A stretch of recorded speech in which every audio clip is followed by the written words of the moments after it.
मेरी तरफ से सभी को राम राम, सत श्री अकाल, सलाम अलैकुम। मैं जनक फौजी इस टाइम जंतर मंतर पर मौजूदा हूँ और आज धरने के 377 दिन पूरे हो चुके हैं और जैसे पहले की तरह धरना लगता है सेम वैसे लग चुका है।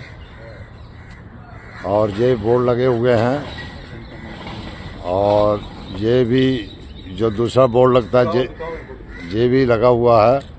और ये जंतर मंतर का नज़ारा आप देख सकते हैं। यहाँ पर सुनसान पड़ी हुई है।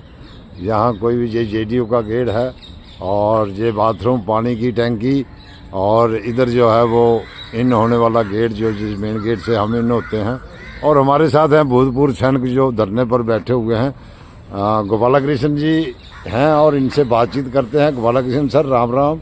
नमस्ते सर। सर बताइए, सुबह मॉर्निंग न्यूज़ में जनता को आप क्या न्यूज़ देना चाहते हैं? कोई लेटेस्ट न्यूज़ आपके पास है तो वो बताइए। देखिए, आज ये 1 मार्च हो गया, अभी 376 डेज हो गया। 1 साल से ऊपर होके हम लोग अपना आंदोलन चला रहा है और हमारा एक बड़ी कॉल भी है जो 3 मार्च का, मतलब परसों। तो उसी के लिए लोग तैयार हो रहा है। हमको मैसेज मिल रहा है जो हमारा हर जगह से हमारे पास पर्सनली जो लोग मिल रहे हैं। हमारे पास हमारा एक नेता है, हमारा हर काम के लिए आते थे। उन्होंने खुद अपना घर पे उनका बेटी का मतलब शादी है, बेटी की शादी है, तो उन्होंने अपना घर में जो सजा कर रखा है लाइटें, वो तक प्रूफ तक दिखा दिया हमको। मतलब उस दिन मेरा शादी जो मतलब घर पे शादी है, मैं नहीं आ सकता हूँ, लेकिन मेरी टीम जरूर आएगी। उनको तो मैंने ये कहा है घर पे शादी भी मत आओ, लेकिन जरूर आ जाओ। ये तो हमको मैसेज मिला है। तो अभी देखो, हमारा जो एक अपना सपना था, अपना खुद ही एक फेडरेशन बने, खुद अपना मांग सरकार से करे, उसके लिए हम काफ़ी कोशिश किया। हमने फेडरेशन भी बनाया। आज भी फेडरेशन का जो जनरल सेक्रेटरी सबका सैनिक संघर्ष कमेटी हमारा पास ही है।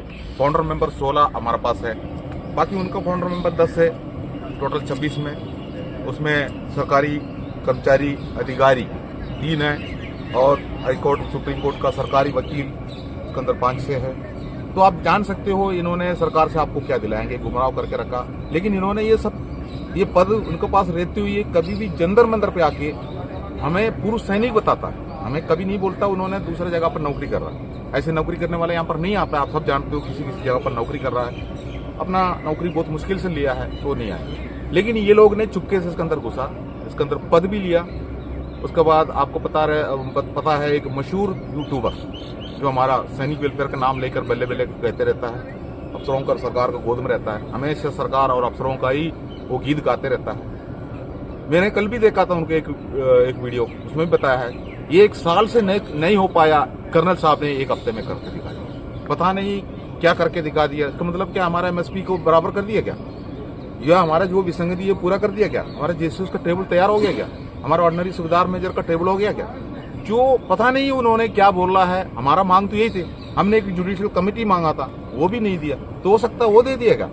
तो पता नहीं जो 2024 का जो चुनाव आ रहा है, तो उस टाइम पर जो मेंढक बन के बाहर निकल के आ रहा है। एक आपको हमारा एक साहब है, कर्नल जो रोहित चौधरी साहब है, कांग्रेस का टिकट लेके वो चुनाव लड़ने जा रहा है, उनका भी प्रचार चल रहा है। उनका प्रचार में न्याय यात्रा है, न्याय यात्रा। तो NFU का जो मांग है, मेन मुख्य मांग तो NFU है। NFU को मांग पहले से भी कर रहा है हमारा सेना का अधिकारी, 2015 में भी किया है। लेकिन सबका सैनिक संघर्ष कमेटी का जो एक टेंट ऑपोजिट में खुलने की वजह से वो भी नहीं हो पाया, वो सपना पूरा नहीं हो पाया।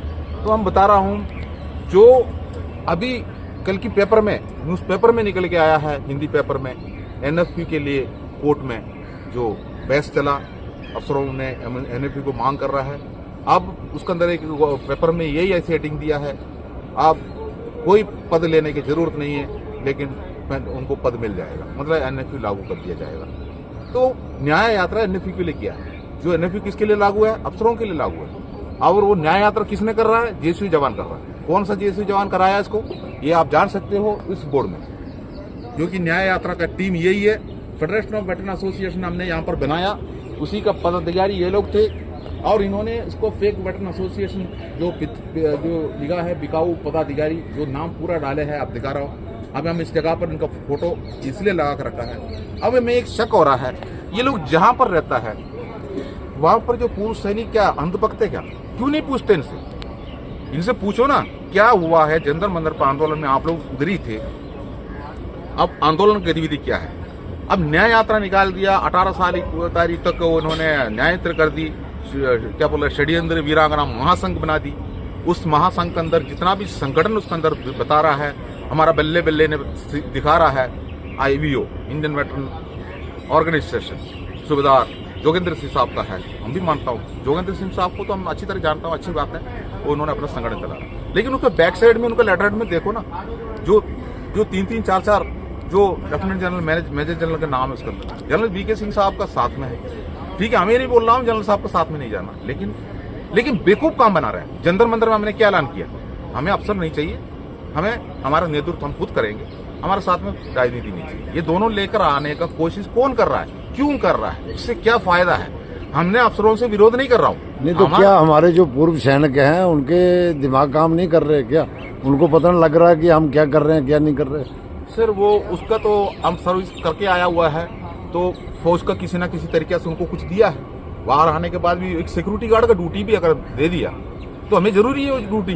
दुनिया में कोई ड्यूटी नहीं मिल रहा, तो सिक्योरिटी गार्ड का ड्यूटी वो किसी सरकारी दफ्तर में देंगे ना, कोई सरकारी डिपार्टमेंट में देंगे तो हमारी इज्जत है, हम पूर्व सैनिक है, इज्जत है। अगर नहीं तो हम लोगों ने किसी होटल में जाकर सिक्योरिटी ड्यूटी करना पड़ेगा, किसी ढाबा में करना पड़ेगा, तो उसमें इज्जत नहीं है। तो एक छोटी सी एक इज्जत के लिए उसका पास जाता है, बाद में वो वफादार बन जाता है, उन्हीं के लिए काम करना पड़ रहा है, इसको मजबूरी है। मतलब एक छोटी सी इज्जत के लिए बाकी जो 28 लाख पूर्व सैनिक हैं और 7.5 लाख विधवा नारी हैं, उनके तमाम जो वेलफेयर हैं उस पर पानी फेरने के लिए वो अपने स्वार्थ के लिए करते हैं। हमारा एक मजबूरी का फायदा, सेना में भी मजबूरी का फायदा उठा रहा है, सेना से बाहर आने के बाद मजबूरी का फायदा उठा रहा है। इस मजबूर करने वाला सेना के अंदर कौन थे? हमारा ही रैंक थे, क्योंकि अफसर हमारा अपने जगह पर रहता है, वो कलम चलाता है, दस्तखत करता है। कोर्ट ऑफ इंक्वायरी कौन करता है? अफसर। जो कोर्ट ऑफ इंक्वायरी में जो प्रोसीडिंग अफसर एक अफसर होगा, और कोर्ट ऑफ इंक्वायरी में हवलदार मेजर या NCO JCO विटनेस बनता है, सब कुछ वो बनता है, सब कुछ वो लिखता है, उसको पूरा तैयार करता है। सिर्फ एक दस्तखत होता है, काउंटर साइन होता है उनका, सभी हमने पका, हमारा जो साथी को हमने फंसाया, ये कानून बना हुआ। अब बाहर आने के बाद भी इन्होंने अपना संगठन अगर बनाता है, अफसर संगठन अगर होता है, तो अफसर ने उसी के अंदर ऐसे कोई लोगों को नहीं लगाएंगे। वो सेना के अंदर जो चमचेगिरी करके आया हुआ है, जो उनका सेवा करके आया हुआ है, उनका वफादार बन के आया हुआ है, उन्हीं को ही वो रखेंगे। इसलिए 75 साल से हम अपना मांग सरकार का सामने रख नहीं पाया। अब हमने मांग रखा, साल 1 हो गया, तो हम आगे बढ़ के जा रहा था, तो हमारा टांग खींचने में सरकार और हमारे अफसरों ने कोशिश किया, जो कुछ लोगों को उतार दिया। अब हम लोग आज भी रोड में खड़े हैं। अभी ज्यादा मैं ये नहीं बोलना चाह रहा हूँ, क्योंकि 144 धारा लगने की वजह से हमको यहाँ पर 3 आदमी को आने का जो ऑर्डर है, वो 3 आदमी वो भी हमने कहा सुन के आता है, क्योंकि आज के लिए वो मना कर रहा था, लेकिन हम अंदर आ गया तो हमारे साथ में कोई इसका कवरिंग ना करे, इसलिए सोशल मीडिया को उन्होंने इसके अंदर आने नहीं दे रहा, उसको तो बाहर ही रोक के रखा हुआ है। तो फिर हम फौज के अंदर झाड़ू भी हमने मारा था, चुना भी हमने, जो इंस्पेक्शन के लिए अपना जो यूनिट तैयार करता है ना, झाड़ू मारना, पोछा मारना, ये सब हम किया हुआ है। तो ऐसे में हम अपना मोबाइल निकाल रहा है, हम अपना ही प्रचार कर रहा है। यही आपको पिछले 15-16 दिन से जहां किसान आंदोलन शुरू हुआ, जब बॉर्डर पे उनको रोका, तभी से लेकर 144 धारा लगने के बाद हम लोग इस जगह पर आके क्लियर रिपोर्ट आपको यहाँ से दे रहा है। बिल्कुल हम जंतर मंदिर पे ही खड़ा है, आपको बिल्कुल आपको दिखाई देना चाहिए। और यहाँ से हम अपना रिपोर्ट दे रहा है, अपना बोर्ड लगा रहा है। सरकार को जो भी हमने मांग किया है, ये 10 सूची का सवाल और जुडिशियल कमेटी का मांग, और हमारा आंदोलन को कमजोर करने के लिए जो लोग लगे थे उनका फोटो हम लगा के हम यहाँ पर रोज आ रहा है आपको रिपोर्ट दे रहा है। अब 3 मार्च आप भूलना नहीं है, 3 मार्च 2024 हमारा ऐतिहासिक दिन है, JSU जवान का दिन है। नेतृत्व करने के लिए अफसर नहीं है, इसलिए मैं आपको क्लियर बोल रहा हूँ, नेतृत्व करने के लिए अफसर नहीं है, हम ही नेतृत्व कर रहा हूँ। लेकिन अपना घर से निकलिए, जंतर मंतर हम बिल्कुल आपके लिए वेलकम करके यहाँ पर तैयार बैठा हुआ है। जय हिंद। भैया सर आप बताएंगे कुछ? राम सर, 3 तारीख को साहब भूल नहीं जाना है, भारी से भारी संख्या में आकर अपने धरने का मान बढ़ाना है। जय हिंद, जय भारत। ये थे हमारे पूर्व सैनिक जो धरने पर बैठे हुए हैं, और इनने बताया 3 मार्च को महारैली है, उसके लिए ज़्यादा से ज़्यादा जनता जितनी आ सकती है वो आइए, और जो है वो रैली को जो है वो कामयाब करिए। इसी के साथ में जनक फौजी जंतर मंत्र से जय हिंद, जय भारत।